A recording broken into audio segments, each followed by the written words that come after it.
Napagpalang araw mga boss. Nag-install kami dito sa bahay kubo ng solar panel. Dalawang malaking solar panel yan mga boss. Yan o. Tapos battery. Yung mga aparato na gamit sa para maging kuryente ang labas ng supply niya mga boss. Small setup lang yan mga boss. Yan o. Pero kaya niya yan ang paganahin yung TV, rep, tapos yung mga ilaw. Ang ilaw namin dito mga boss halos limang ilaw.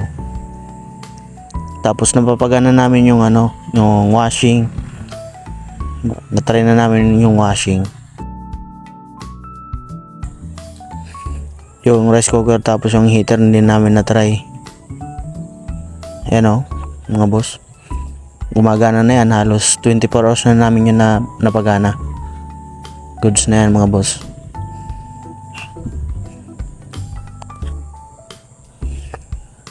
Yun lang mga boss, thank you.